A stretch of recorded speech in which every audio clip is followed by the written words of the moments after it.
Atos 6. Vou fazer uma pergunta a vocês. Qual é o melhor serviço do mundo? Servir a Cristo. Exatamente. Ó, como vocês tiraram nota boa. Glória. E hoje a gente vai falar sobre isso. O título da nossa mensagem é o melhor serviço do mundo. Às vezes a gente tem uma visão um pouco infantil a respeito do crescimento da igreja. Todos nós desejamos que o Evangelho de Cristo cresça e frutifique, mas é preciso que a gente entenda a responsabilidade que vem com isso. Por exemplo, hoje a gente está vendo o Heitorzinho ali, está vendo a pequenininha aqui, nossa magrinhazinha. E muitas pessoas às vezes acham que ter um filho é a mesma coisa que ter um boneco. Não.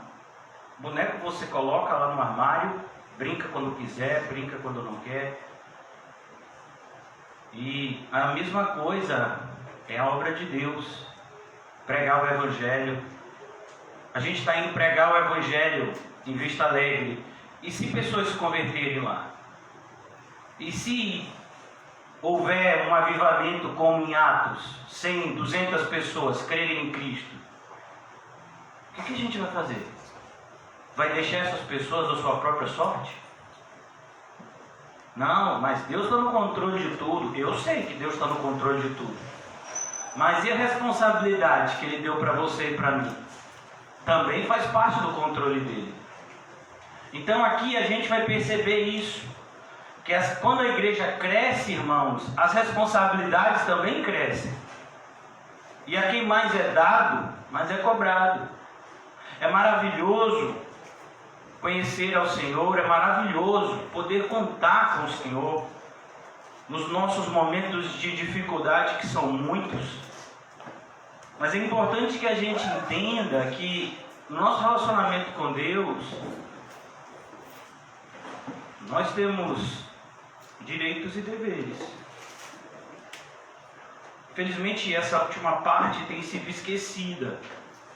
Então aqui Atos é muito prático nesse sentido. O livro de Atos é um livro muito prático no sentido de ser igreja.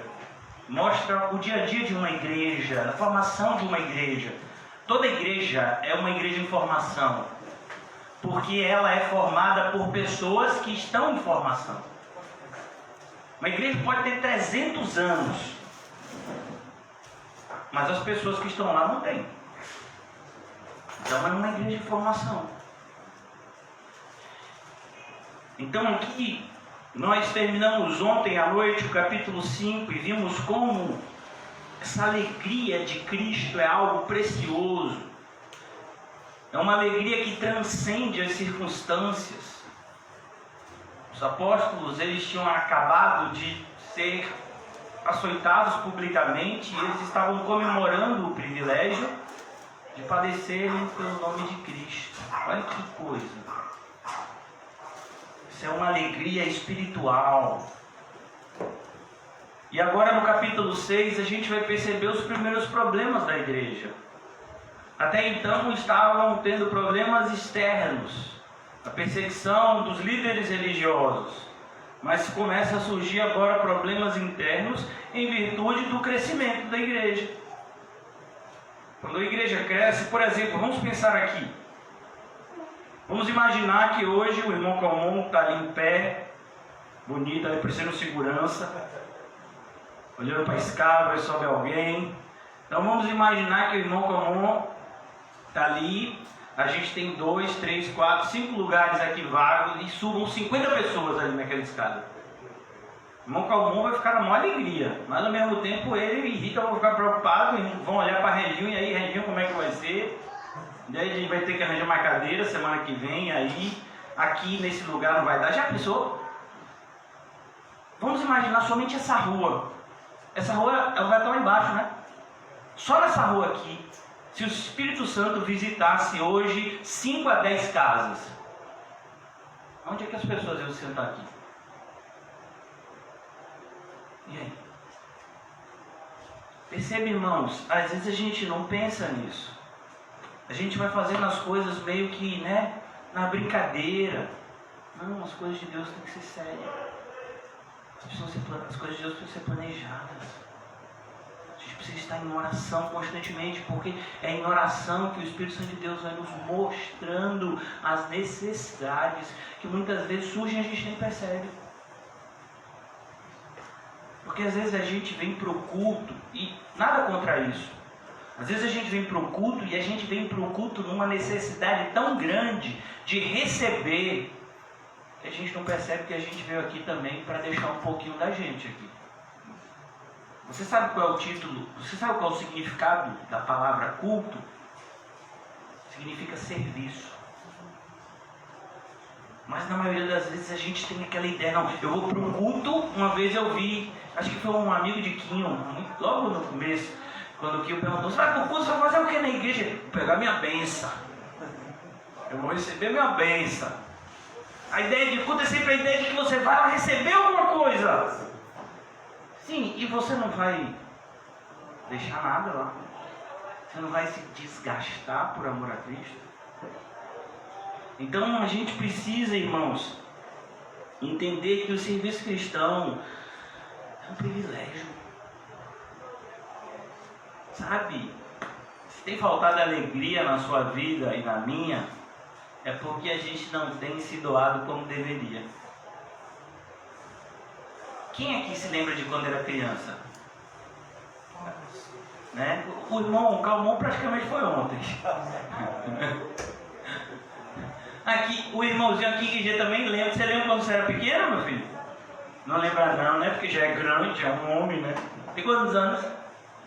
Hã? Ele não lembra quando era pequeno, porque ele já tem 8 anos. Então, quando a gente era pequeno, vamos imaginar, eu me lembro da minha infância, né? Talvez um pouco.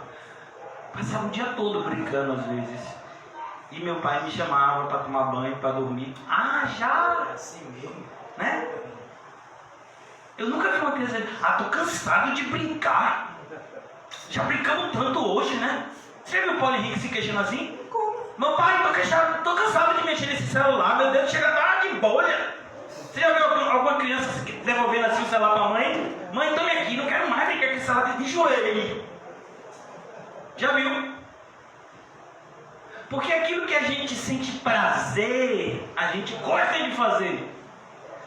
Eu nunca vi o irmão Paulinho, quando a gente fala de feijoada, eu nunca vi ele ficar triste.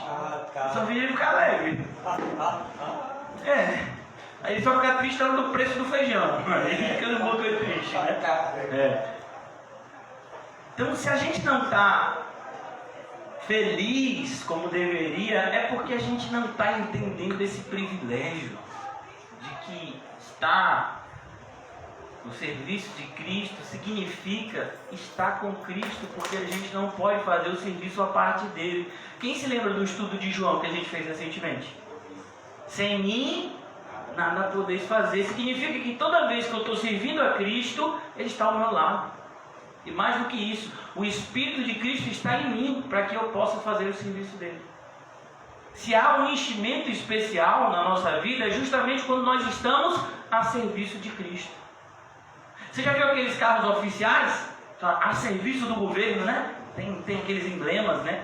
Teoricamente a pessoa só pode usar em serviço, né? Mas você vê esses carros em tudo quanto é lugar. Então você, quando está a serviço de Deus, é o momento que você mais está cheio do Espírito Santo. E é por isso que às vezes a gente se sente tão vazio do Espírito Santo.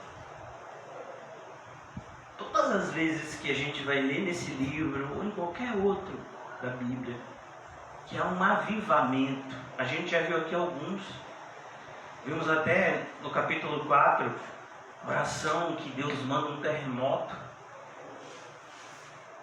Todas as vezes que aquelas pessoas são cheias do Espírito Santo, elas são cheias do Espírito Santo para pregar a palavra de Deus. E não simplesmente ser cheio do Espírito Santo para ter algum tipo de êxtase espiritual e depois aquilo passar como se fosse uma droga. Não, isso não é ser cheio do Espírito Santo. Então aqui, irmãos, eu estou dizendo isso porque esse capítulo é um capítulo menorzinho, a gente que está acostumado, né, com capítulos um pouco mais extensos, esse é um capítulo menor, mas o Espírito Santo de Deus sabia quando organizou a Bíblia, porque tem muitas coisas a serem ditas aqui. Eu espero que dê tempo. Versículo 1 do capítulo 6. Ora, naqueles dias, multiplicando-se o número dos discípulos. Multiplicaram-se o número dos discípulos. Não era dos simpatizantes. Até porque vocês se lembram que depois da morte de Ananias e Safira, o que foi que aconteceu? Teve um pessoal que deu uma retirada estratégica. O pessoal viu, rapaz, o negócio lá é a Vera. Eu não estou ainda nessa certeza toda que é isso que eu quero para mim, eu não vou não. E respeitavam os apóstolos, aquilo que pregavam os discípulos, mas aqueles que não queriam um compromisso sério, eles nem iam para as reuniões, porque eles entendiam que aquilo era sério.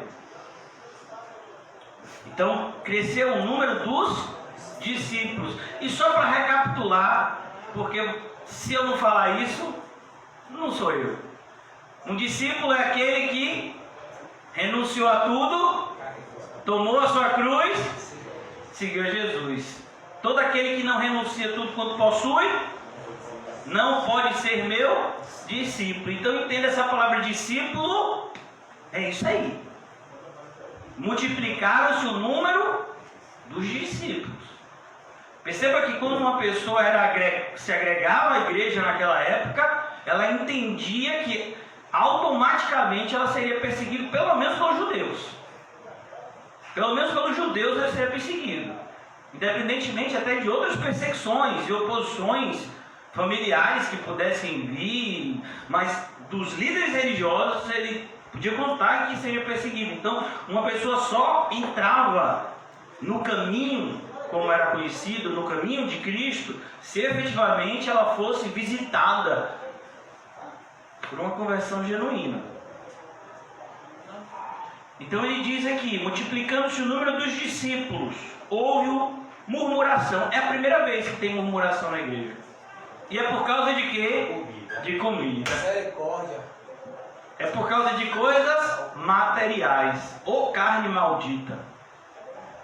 É por isso que Lutero, há 500 anos atrás, ele disse uma frase em latim: simus justus ad peccato, significa simultaneamente justos e pecadores. Todo aquele que é regenerado, ele agora tem o Espírito Santo de Deus habitando em você. Eu falei isso ontem, mas até a gente ser glorificado, até a gente entrar no céu, a nossa carne miserável ainda vai estar nos dando bastante trabalho. A gente vai ter sono quando a gente tem que ficar acordado, a gente vai querer ficar acordado quando a gente tem que dormir, a gente vai querer comer mais do que deve ou menos do que deve, nós vamos sentir dores, nós vamos sentir muitas vezes mágoas quando pessoas fazem coisas desagradáveis a gente, e tudo isso a gente vai ter que lutar contra isso. Por exemplo, eu sei que vocês são mais espirituais que eu, amém? Mas até para vocês que são ultra mega pau espirituais, perdoar é fácil? É fácil perdoar? É fácil falar de perdão. Falar de perdão é bonito, né? Irmãos, temos que perdoar. Ter uma vida mais leve. Perdão faz melhor até a sua pele. Deixa minha pele assim mesmo. Porque é difícil perdoar, irmão.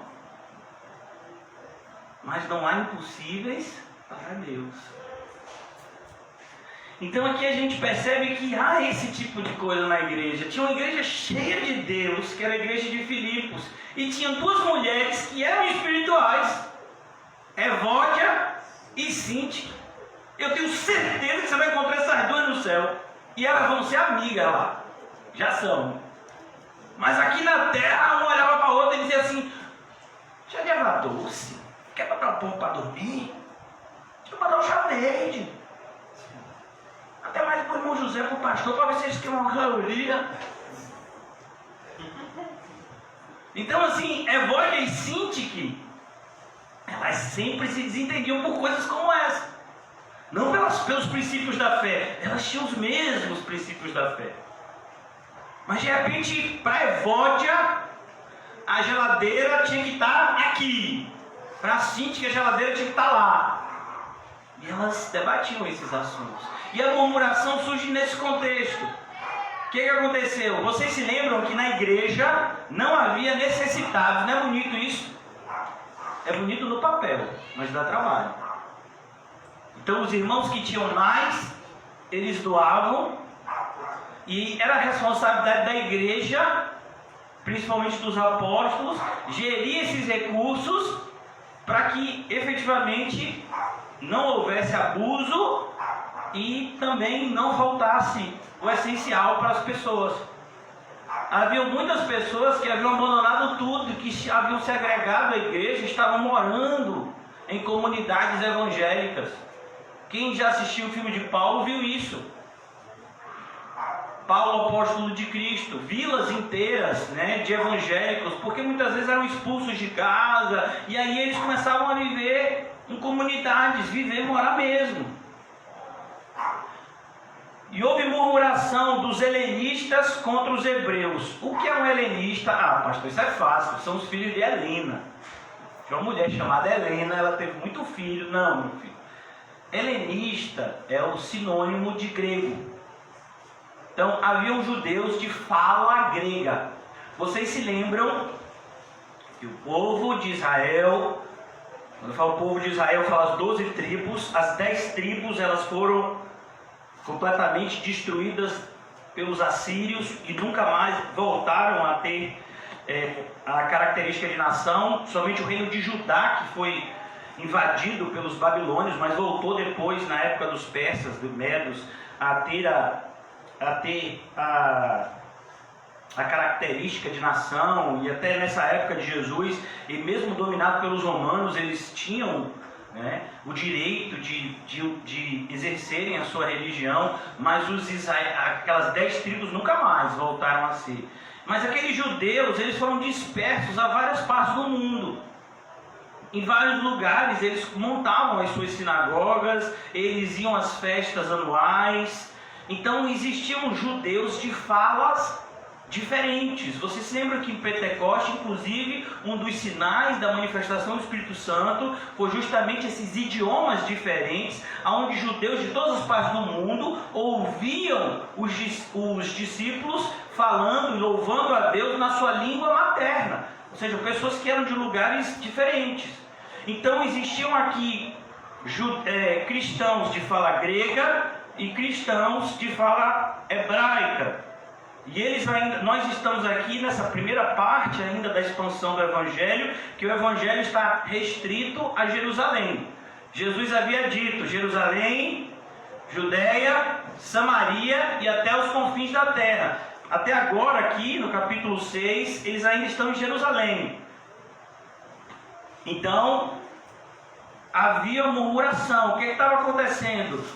Os cristãos de fala grega, eles estavam reclamando que eles estavam sendo esquecidos, ou seja, por conta justamente dessa familiaridade, era o que eles estavam reclamando, estava havendo um privilégio para os judeus de fala hebraica. Então, na hora de dividir a comida, dava 1 quilo para um e meio quilo para outro. Ainda, por que deu 2 cachorro-quente para Paulinho? Por que só deu 1 para José? Vem cá, por que um tem direito a 3 bananas real e Edeval só tem direito a meia? Olha o tamanho do cabelo de Edeval, olha o tamanho do cabelo de Quinho. Então, começou a haver discussão. E a igreja, entenda, a igreja agora ela está crescendo e amadurecendo. E nós também estamos nesse processo. Como eu disse a vocês, toda igreja é uma igreja que está amadurecendo. Porque as pessoas que formam essa igreja estão amadurecendo. A igreja é formada por pessoas mais maduras, por pessoas muitas vezes que estão numa fase intermediária, que tem aspectos de maturidade, aspectos ainda infantis, e por pessoas que são neófitas, ou seja, novos convertidos. E você fala novo convertido, pode ser uma pessoa que tem 10 anos de igreja, mas ainda é imaturo. Então uma igreja é isso. E nós precisamos ter o Espírito Santo para saber lidar em amor nessa atmosfera. Porque as viúvas deles estavam sendo esquecidas na distribuição diária. Havia uma distribuição diária de comida e eles começaram a se queixar que o fato deles falarem um idioma diferente, que no caso era o grego, estava fazendo com que eles recebessem menos alimento. Então os 12 convocaram a comunidade dos discípulos. Olha que coisa bonita. Os 12 apóstolos, a igreja ainda podia fazer isso, né? Ela ainda estava crescendo, e disseram: não é razoável que nós abandonemos a palavra de Deus para servir as mesas, porque é isso que o inimigo quer. O que o inimigo mais deseja, irmãos? Paralisar a propagação do Evangelho. O inimigo, ele não quer fechar uma igreja. Ele quer que as pessoas parem de pregar em nome de Jesus. Não foi isso que os líderes religiosos ameaçaram 2 vezes os apóstolos? Parem de pregar nesse nome. Parem de pregar. Se a gente fizer uma obra social aqui, se a gente fizer uma obra de caridade, se a gente abrir um curso, né, de teologia, vamos imaginar, vamos abrir um curso de teologia e botar um monte daqueles papéis, né, espalhar curso de teologia toda segunda-feira de noite. Muitas pessoas vão querer vir. Por quê? Porque é um curso de teologia. Não é uma pregação do Evangelho. É um curso. Tem gente que faz curso de teologia que nem acredita em Deus. Faz curso de teologia muitas vezes para poder ter como debater com os teólogos. Esse não é o nosso propósito. Nosso propósito é pregar o Evangelho. Não foi isso que Jesus disse? Sejam minhas testemunhas. Prega a palavra, quer seja oportuno, quer não. Perceba que a gente já tinha visto, eles não pregavam só no templo, eles pregavam também de casa em casa. E é isso que o inimigo tenta paralisar você de ouvir a palavra de Deus. Por que você acha que é tão difícil você vir para os encontros? Porque é aqui que você tem sido alimentado espiritualmente. Então os apóstolos, eles tomam essa postura tão importante para uma liderança. Uma liderança cristã, ela precisa saber aquilo que de fato é o direcionamento de Deus. E os apóstolos sabiam. Não é razoável que nós abandonemos a palavra de Deus para servir as mesas. Em momento nenhum está se dizendo que servir as mesas aqui era um ofício de menor importância. O que está se dizendo aqui é direcionamento de Deus. A gente vai ver, por exemplo, que Estevão, que é um dos diáconos, um dos que foram separados para servir, ele também pregava a palavra de Deus. Mas ele não fazia isso como que a sua prioridade. Ele foi separado para servir. Enquanto ele servia, ele também pregava, ele também dividia a sua fé. E a gente vai ver, inclusive, que sinais e prodígios eram feitos por Deus através da vida dele. Mas é preciso que a gente entenda que a prioridade de uma igreja é a pregação da palavra de Cristo, é o ensino das Escrituras. E quando eu falo ensino das Escrituras, é porque toda a Escritura aponta para Cristo. Não existe um único versículo na Bíblia que não tenha a ver com Cristo. De Gênesis a Apocalipse, Cristo está em cada um dos versículos. Não é razoável que nós abandonemos a palavra de Deus para servir as mesas. Mas, irmãos, olha que coisa. Mas havia um problema que precisava ser o quê? Solucionado. Ao passo que a gente tem que entender o que é prioridade, a gente também tem que entender que determinados problemas materiais vão ser resolvidos pela igreja. Nós somos um corpo, onde existem várias partes que têm funções distintas. Por exemplo, aqui hoje nós vimos 2 partes. Você já imaginou se eu cantasse, irmão Paulinho pregasse? Eu sei que ele prega mesmo. Principalmente, você já viu quando ele louva, que ele faz aquelas mini pregação no louvor? Ai, ai, ai. Mas ele foi chamado para louvar. ele consegue pegar no violão, sem saber de letra, de nada, não sei o que, e o negócio sai bonito. Você perguntar para ele, meu filho, qual é a letra que você tocou aí? Pô, varão, não me pergunte essas coisas. Não sei. É a única pessoa que tira louvor. Até hoje eu não sei o que é isso, mas um dia eu vou aprender. Tirar o louvor. Porque cada um tem o seu chamado. A irmã Rita, por exemplo, ela sabe dividir comida do jeito que dá certinho para todo mundo, não é? Não falta para ninguém. E ninguém encosta ali não, meu filho. Tem autoridade. Quando ela chega ali na hora que vai dividir, o pessoal fica só esperando, parecendo aqueles cachorrinhos assim, né? A dona da ração. E divide tudo certinho. Tem um chamado.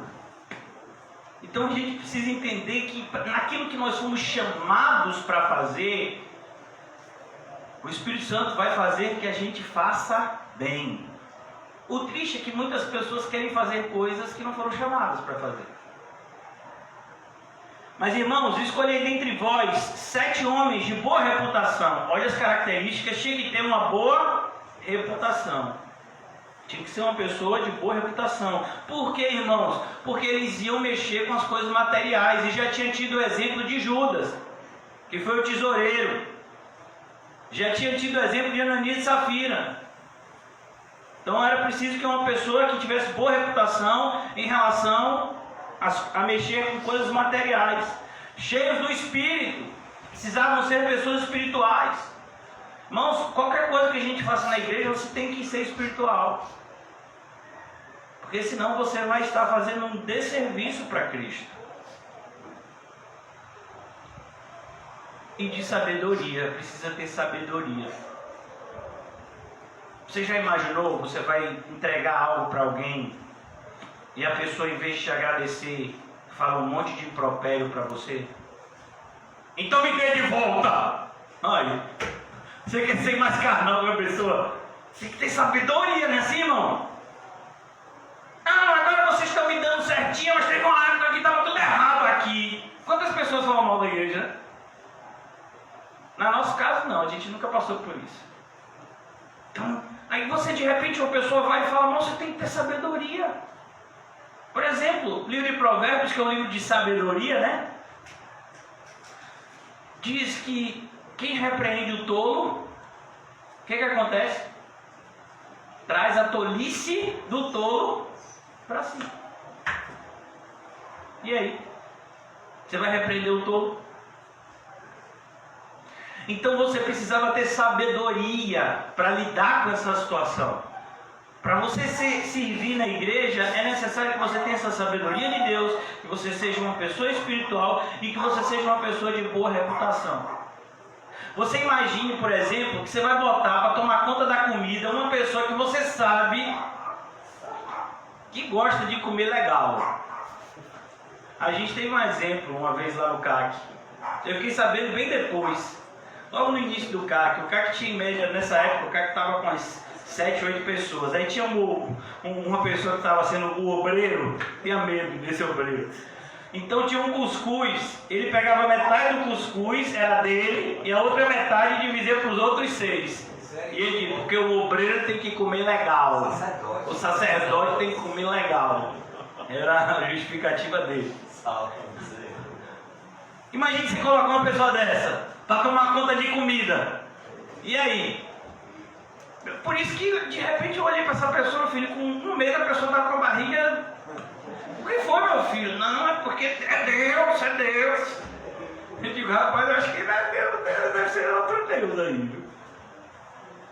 Então, a pessoa tem que ter boa reputação.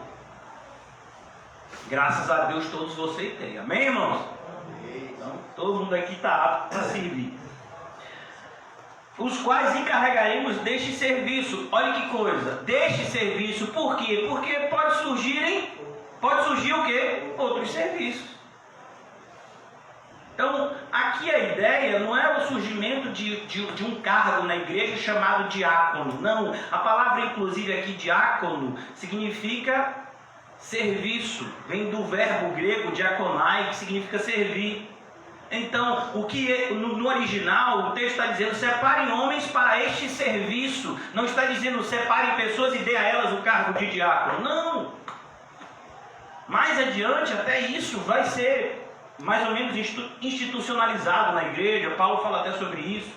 A questão dos pastores e diáconos como auxiliares dos pastores. Mas nesse momento aqui, não. Nesse momento aqui, a ideia é pessoas que vão servir a Cristo. Felizmente, muitas pessoas entram em igrejas buscando cargos, né? Falando, me respeite, eu sou diácono. É mesmo, então você devia estar servindo e não pedindo respeito. E quanto a nós nos consagraremos, olha que coisa linda, irmãos. Os discípulos, os apóstolos entenderam que o crescimento da igreja exigiria mais espiritualidade deles. Sabia disso? Por exemplo, você acha que José, bichinho aqui, vou tomar ele como exemplo. A época que eu fiquei doente, que eu precisei ficar 15 dias, né, no isolamento por causa do Covid que eu tive. Eu precisava ficar mais dias, mas aí ele resolveu pegar Covid. Nem espera. Nesses 15 dias que ele ficou pregando direto, foi fácil, meu filho? Foi tranquilo, não foi? Como era a oração? Pai, cura o pastor. Nome de Jesus, traz aquele nome de volta. Não era, meu filho? Eu ouvi a oração de lá do hospital, meu filho. Eu digo, rapaz, José está orando por mim. Eu ouvi a intercessão verdadeira, né? Porque foi cobrado ou não foi? Até o carro do bichinho guincharam, não foi? Você me disse depois. Ele ficou com vergonha de me dizer para não me preocupar. Aí ele disse, ô pastor, naquela época, guincharam seu carro ainda. Onde foi isso? Olha para isso, foi justamente nessa época, né, que você estava pregando todo dia, não foi? E a gente ainda estava tendo culto sábado nessa época. Imagine. Quase levava quem estava também. Quase levava também. Eita Jesus! Já pensou? Mas Deus está no controle de tudo. Perceba, irmãos, que à medida que a igreja cresce, a gente tem que se consagrar. Agora, por exemplo, nós estamos evangelizando. Todo último sábado, todo primeiro sábado do mês, em Vista Alegre. A gente tem que se consagrar mais ou menos. É fácil? A última vez mesmo que a gente foi super difícil até para a gente chegar lá. Os irmãos que nos recebem lá, principalmente o irmão Fábio e a sua esposa, né, como tem sido difícil para eles esse período, pergunte a eles se depois que a gente começou a evangelizar lá, se as coisas ficaram mais fáceis, né? Então a ideia é que à medida que a obra de Cristo cresce, à medida que a obra de Deus cresce, a oposição também cresce. Ou você acha que você vai fazer a obra de Deus bem bonito e o diabo vai ficar no banco sentadinho sem fazer nada com você? Você acha que é isso que vai acontecer? Então você não está lendo a Bíblia. Como foi que Jesus disse que a gente seria enviado como ovelhas no meio de lobos? Agora que a gente tem projetor, vai facilitar. Eu vou trazer um vídeo. Eu vou tentar baixar hoje de noite. Semana que vem eu vou trazer um vídeo. O que é que acontece com uma ovelha quando ela cai no meio de uma alcateia de lobos? Só para ver se cai a ficha. Porque às vezes a gente diz, rapaz, que luta eu estou sentindo. Tá difícil até para orar, pastor. E você achava que ia ser fácil? Infeliz. Claro que vai ser difícil.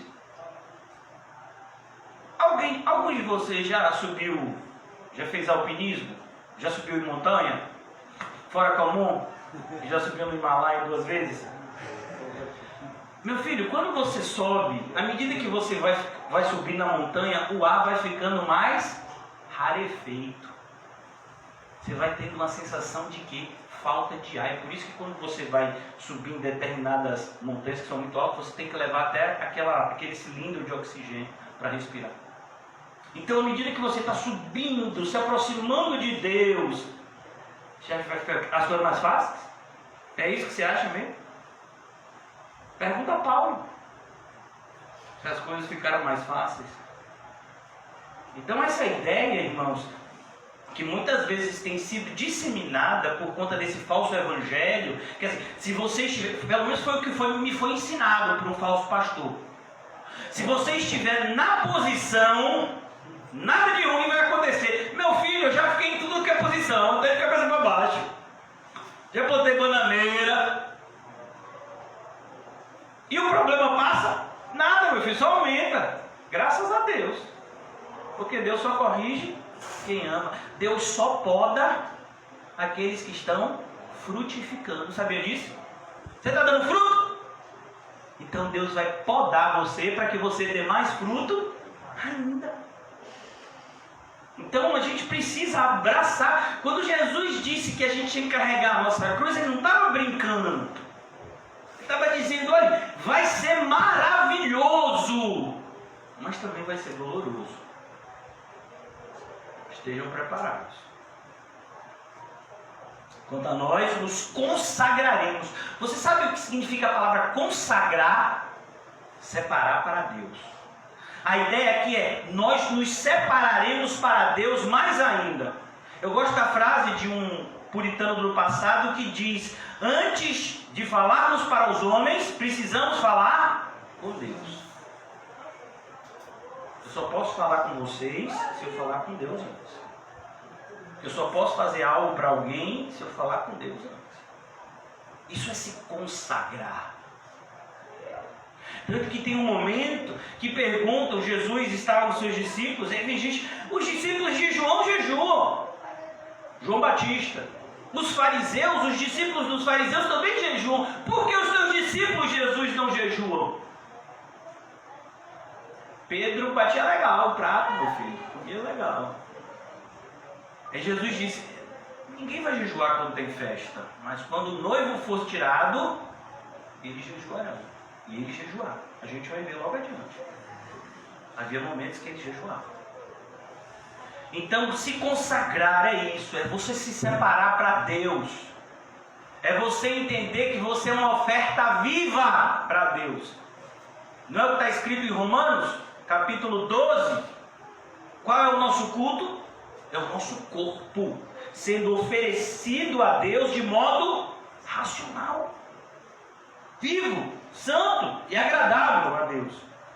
Nos consagraremos à oração e ao ministério da palavra. Eu acho engraçado, né? Minhas filhas, às vezes, elas são crentes, minhas filhas. Glória a Deus. Mas às vezes elas ainda estão nesse processo, como eu falei para vocês, de infantilidade em algumas áreas. Então às vezes eu fico no quarto 2, 3 horas, aí elas ficam, pai, que tanto você faz nesse quarto? Sozinho. Tem nem televisão.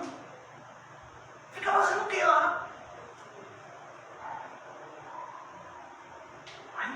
Aí ela entra, sai, me vê na mesma posição. Aí eu acho que as bichas ficam pensando, meu pai tá doido. Fico olhando para aquela parede, e a parede ainda tá, como é, descascando, né? Tá descascando. Será que tem alguma tridimensional nesse... Será que tem alguma coisa aí que ele entra? Não, meu filho, a gente tem que orar.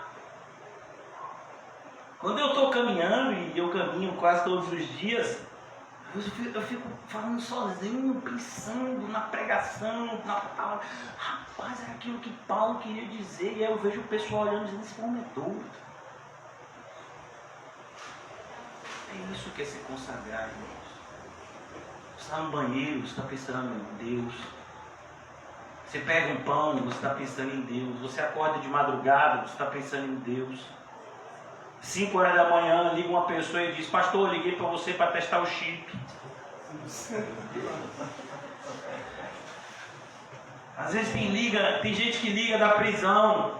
Diz, pastor, não me esqueci de você. Quando eu sair daqui, eu vou aí. Eu digo, amém, irmão. O irmão Dayan. Vocês sabem que existem pessoas na nossa congregação que passam por lutas. E a gente tem que estar sempre orando, porque a gente precisa saber como ajudar. Muitas vezes aquilo que a pessoa nos pede não é o correto a se fazer. Então, aqueles que verdadeiramente são chamados a liderar, eles precisam ter isso em mente. A oração, o ministério da palavra é prioridade. É prioridade.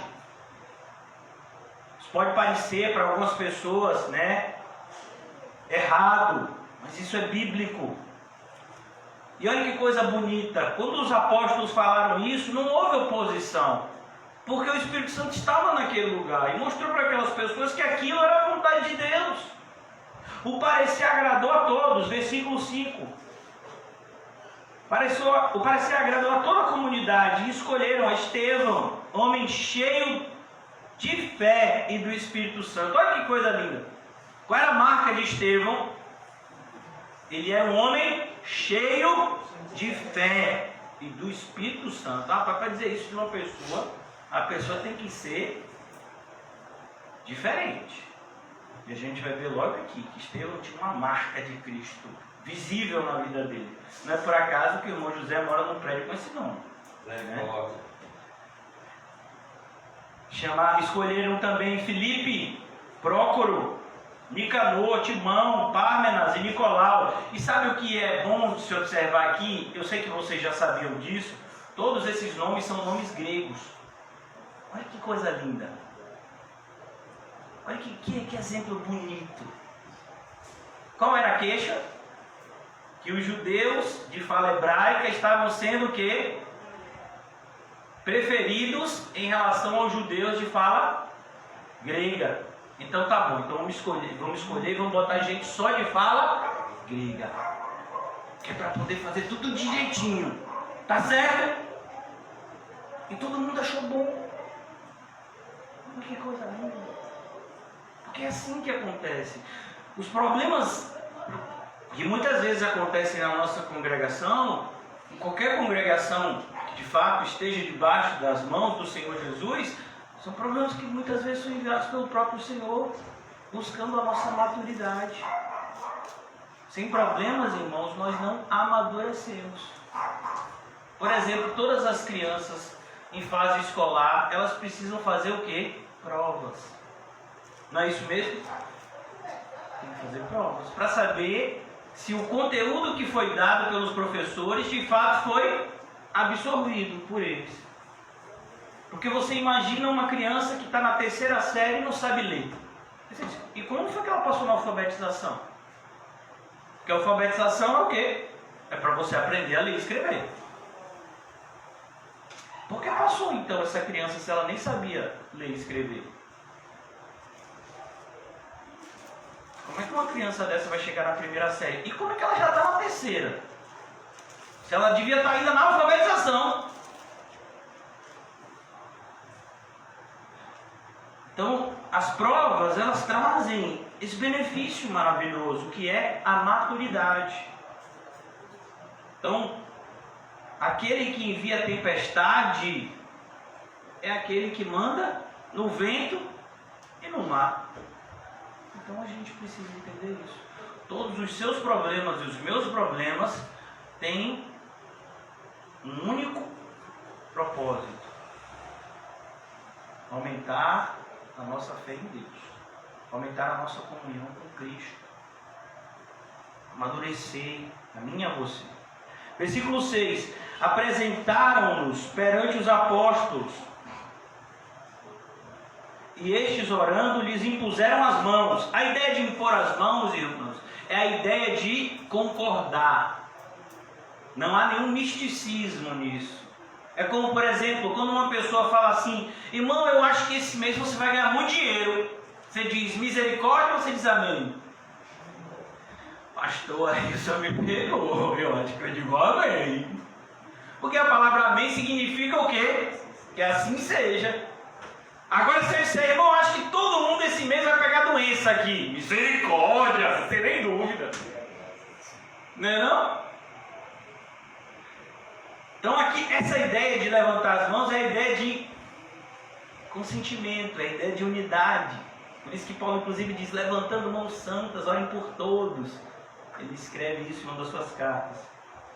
Crescia a palavra de Deus. Crescia o quê? Quando a gente organiza as coisas em casa, o que acontece? A gente evangeliza melhor.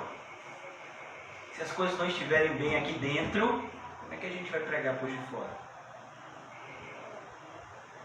Crescia a palavra de Deus. E em Jerusalém, eles ainda estão aonde? Na primeira fase. São 4. Jerusalém, Judéia, Samaria e os confins da terra. 4 fases. Eles ainda estão na primeira delas. E em Jerusalém se multiplicava o número dos discípulos. Também muitíssimos. Olha que palavra, irmãos, que Lucas usa. Muitíssimos. Muitos. O número cresceu mesmo. Inclusive sacerdotes. Quem eram os sacerdotes? Eram pessoas da tribo de Levi que eram responsáveis por fazer o sacrifício no templo. E muitos desses sacerdotes se converteram. Já imaginou, irmão? Poder de Deus para converter um religioso. Pastor, aquela pessoa é religiosa demais. Acho que ela não vai se converter, não. Ela já está com a cabeça assim naquela igreja falsa. Meu filho, Deus pode tudo. Ele pode muito mais do que pedimos ou pensamos. Mas o que acontece quando a gente está no melhor trabalho do mundo?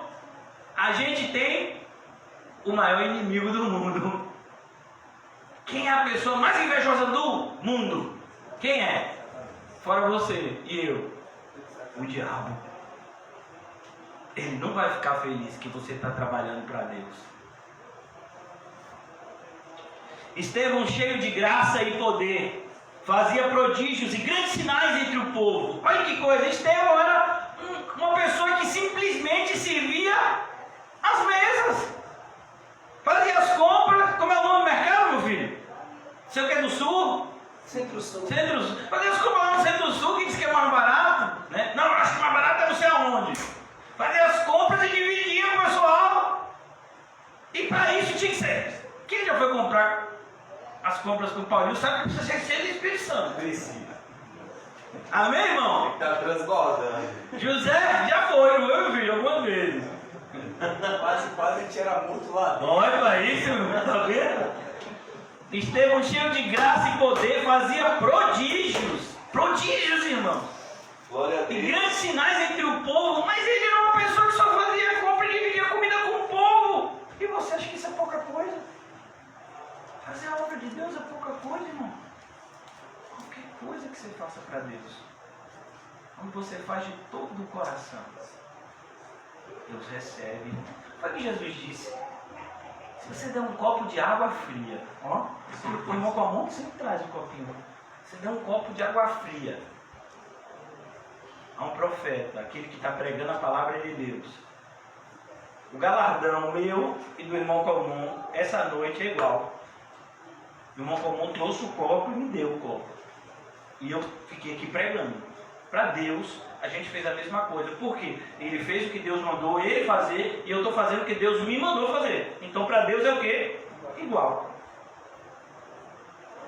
Para a gente que tem essa diferença, o homem olha a aparência, Deus se importa mais com o coração. Versículo 9: levantaram-se, porém, alguns dos que eram da sinagoga, chamada dos libertos, dos sirineus, dos alexandrinos e dos da Cilícia e Ásia, ou seja, judeus de outras localidades, se levantaram contra os discípulos do Senhor Jesus, que estavam pregando o Evangelho de Cristo. Eles se levantaram e discutiam com Estevão. Estevão estava simplesmente o quê? Servindo as mesas, mas enquanto ele fazia o serviço de Deus, ele pregava o Evangelho. Por quê? Porque pregar o Evangelho para nós é algo natural. Você imagina, por exemplo, que alguns de nós talvez estejam na fila do supermercado, comprando os ingredientes para a gente fazer uma feijoada comunitária. Amém? Amém. E aí de repente a pessoa diz: rapaz, é caro, esse negócio é trabalho funerário. Não, a gente é de uma comunidade cristã.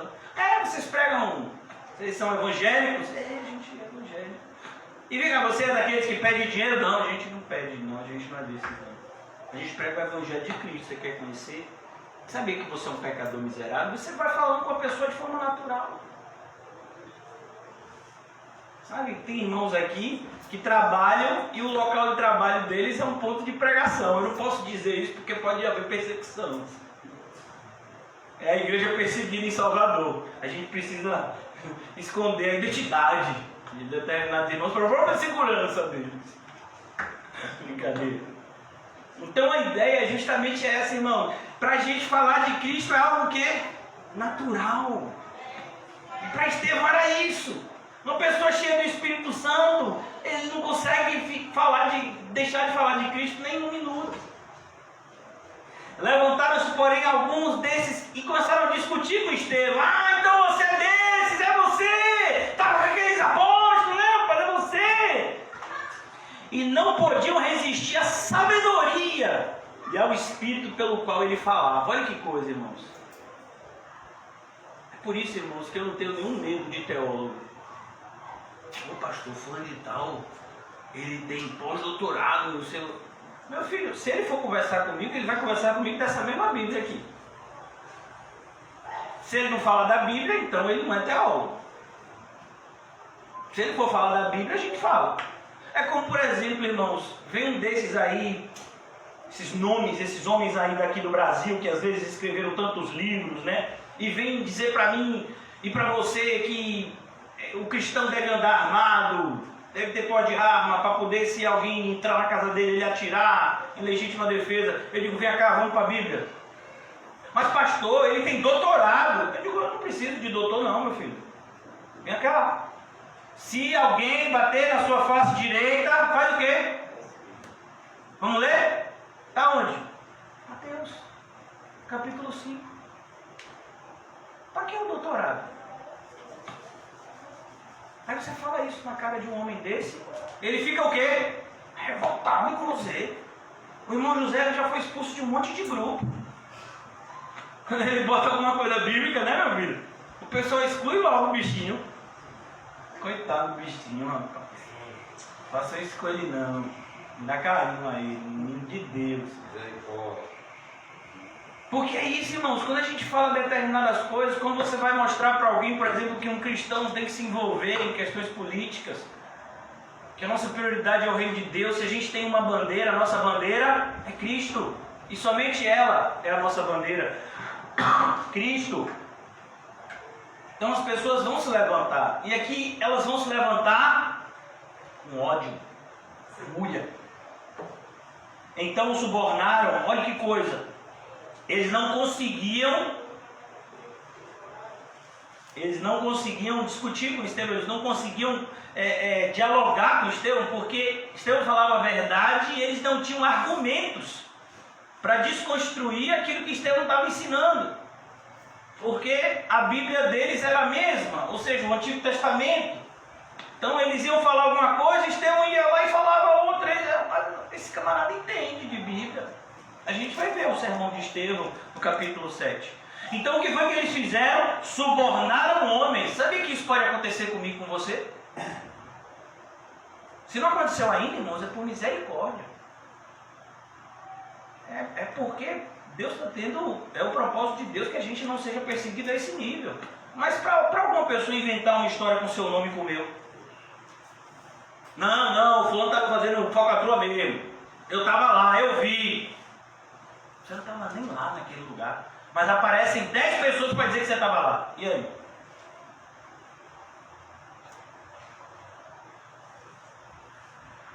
Então subornaram homens que dissessem: temos ouvido este homem proferir blasfêmias contra Moisés e contra Deus. Estevão fazia isso? Claro que não, mas eles subornaram. E aqui a gente vê uma identidade muito grande entre o que aconteceu com Estevão e o que aconteceu com Cristo. Não foi assim com Jesus também? Subornaram pessoas, subornaram os guardas para inventar uma história da ressurreição que os discípulos roubaram. Chamaram testemunhas falsas para testemunharem coisas de Jesus que Jesus não falou. E aqui com Estevão, eles chamaram, eles pagaram, olha que coisa, subornaram. Olha que coisa, irmão. Subornaram. E sublevaram o povo. O que quer dizer sublevar? Né? eles instigaram o povo a ficar com raiva de Estevão. Os anciãos e os escribas. Irmãos, deixa eu lhe dizer uma coisa que talvez seja difícil para mim e para você. É muito difícil esse ensino. Eu sei disso. Mas em 1 de João, de maneira muito transparente, a Bíblia diz que nós somos de Deus e o mundo inteiro pertence ao maligno. E aí? Você sabia que todo mundo que não é um cristão genuíno é um servo do diabo? Você sabia disso? A gente sabe, mas às vezes a gente não quer acreditar. A gente cria falsas expectativas. Não, fulano é uma pessoa muito fina. Fulano ele não é meu amigo. Ele não vai fazer nenhum mal contra mim, não vai? Você acha que o diabo não pode instigar ele a fazer coisas perversas contra você? Ah, mas ele cresceu comigo, a gente sempre foi amigo. Vocês eram amigos quando vocês eram filhos do diabo junto. Agora você é filho de Deus e ele é do diabo. Sei que isso é difícil de ouvir, mas é uma verdade clara nas Escrituras. Mas que seja difícil. Isso não quer dizer que a gente tem raiva deles, não. Muito pelo contrário, a gente vai pregar e a gente deseja que eles se convertam. Isso é para a gente se preparar para a raiva deles em relação a nós. Eles vão nos odiar, a gente não pode odiá-los. A gente tem que pregar e amar. É difícil? É. Impossível sem Jesus. Mas a verdade é essa. E fugir da verdade é pior ainda. Porque sem a verdade o que nos resta? Mais nada.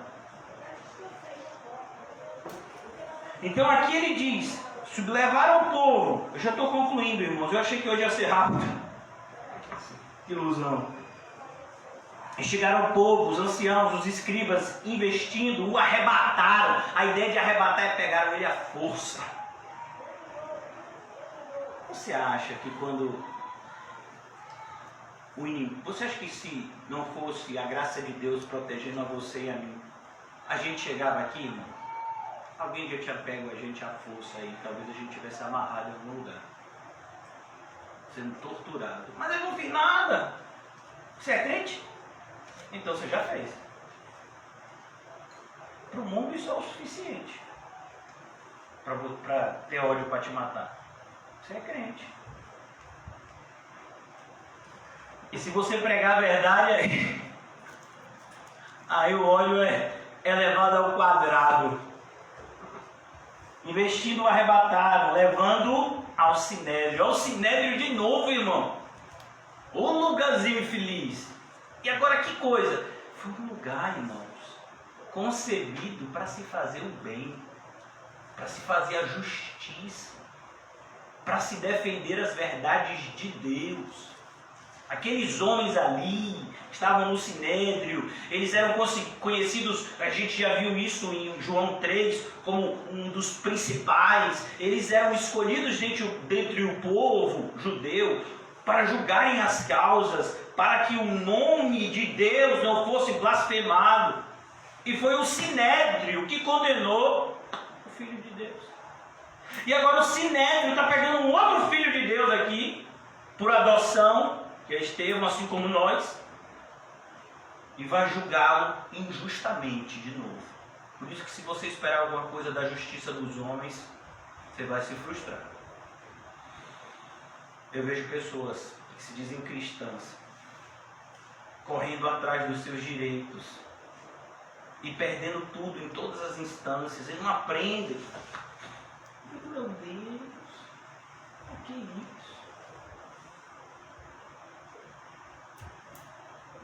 Entendeu? Ah, mas eu tenho direito disso. Eu tenho direito. Eu sei que você tem direito, meu filho. Você vai perder eles, carinho nenhum. Se você for de Cristo, as pessoas vão te tratar injustamente. Elas vão imputar a você um mal que você não fez. E elas vão, muitas vezes, se esquecer ou nem vão observar o bem que você tem feito. Isso é ser cristão, irmãos. Se a gente esperar alguma coisa do mundo, o errado é a gente. Apresentaram testemunhas falsas. Apresentaram testemunhas falsas.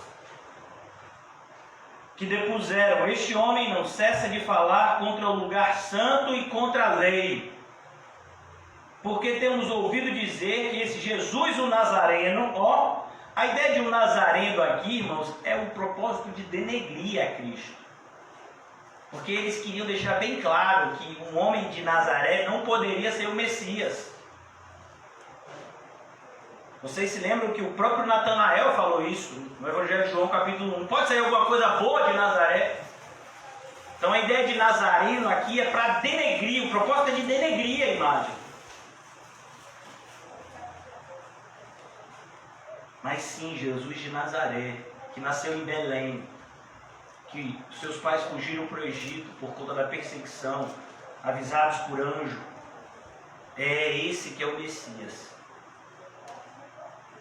Porque temos ouvido dizer que esse Jesus o Nazareno destruirá este lugar e mudará os costumes de Moisés, que Moisés nos deu. Estevão estava ensinando isso, irmão? Jesus ensinou isso? Mas as pessoas inventam. Quantas pessoas já disseram para você que o pastor Nizam proíbe as pessoas de trabalhar? Não já disseram? Nada, proíbe as pessoas de trabalhar. Sabe que mulher lá não pode fazer nada? Eu não deixo mulher pregar não. Diz que não existe pastor. Agora veja que preconceito, que homem machista! Imagine eu ser machista com 2 filhos.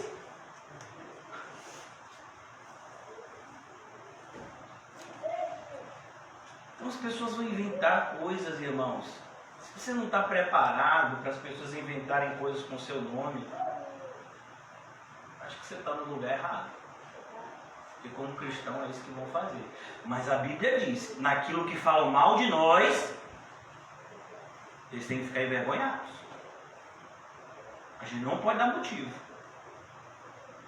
As pessoas vão nos acusar, mas vão nos acusar o quê? Falsamente. Não vão acusar com verdade, vão nos acusar falsamente. E Deus vai trazer luz. A Bíblia diz que nada vai ficar em oculto. Aqueles que têm feito as coisas ruins e têm perseguido aqueles que fazem a obra de Deus, mais cedo ou mais tarde, a obra deles vai ser evidenciada. Não se engane. Por isso que vale a pena servir o Senhor. Esse é o melhor trabalho do mundo.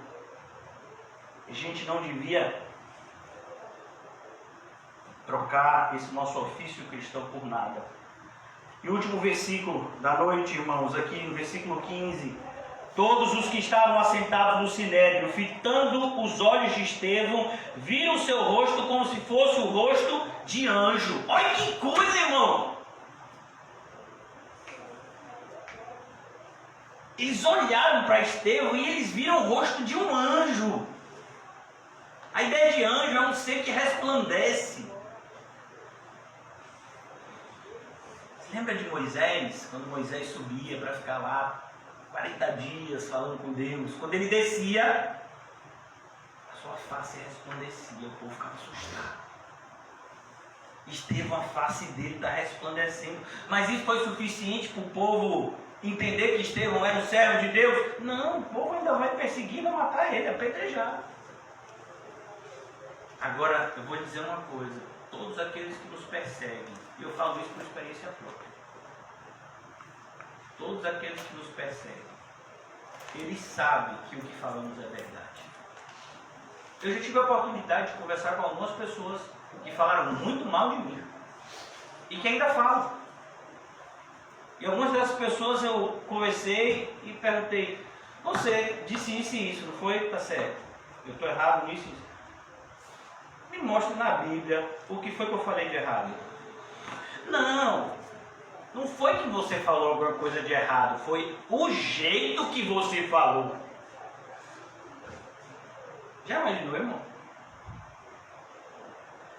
Foi o jeito que você falou. Essas pessoas, elas vão ter que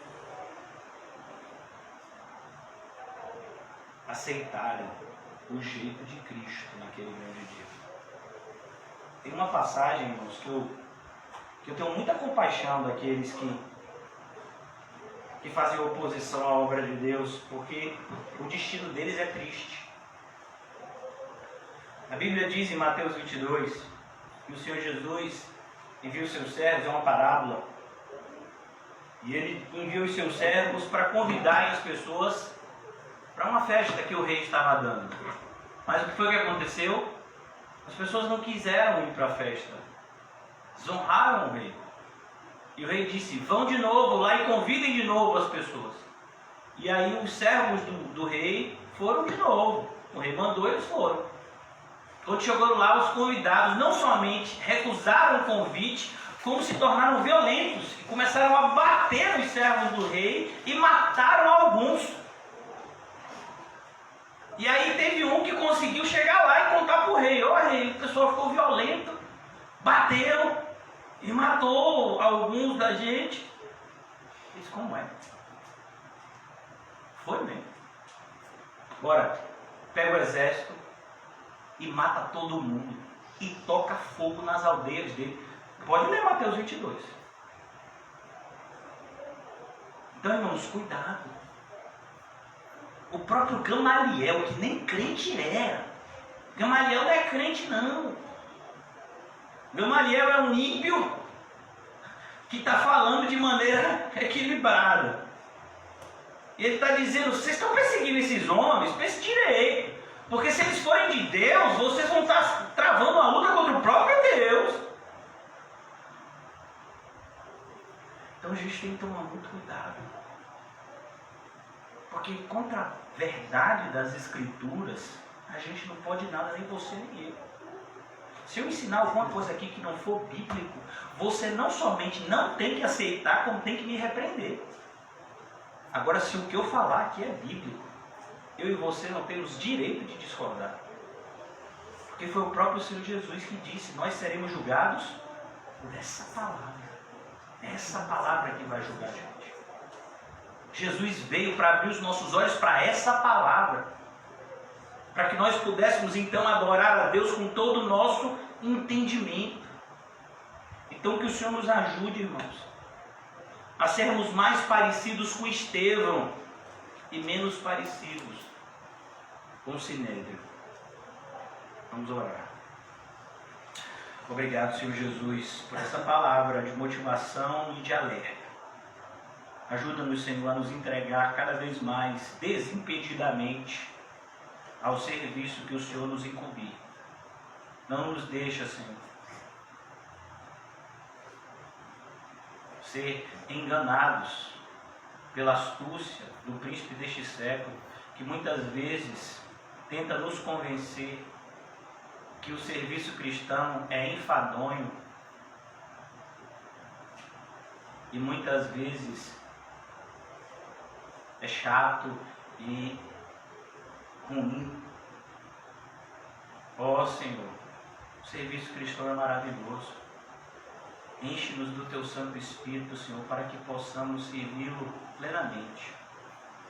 E nos ajuda, Senhor, a darmos um bom testemunho diante das provações e perseguições que se levantam contra nós. Não nos deixa, Senhor, nos contaminarmos com a perversidade dos perversos. Não nos deixa, Senhor, esfriar o nosso coração, mas que cada vez mais estejamos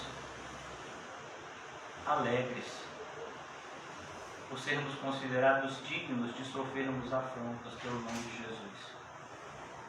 Ajuda-nos a entender o privilégio que é padecer por amor ao Teu nome e ao Santo Evangelho. Ó Senhor, ajuda-nos a compreender essa verdade tão linda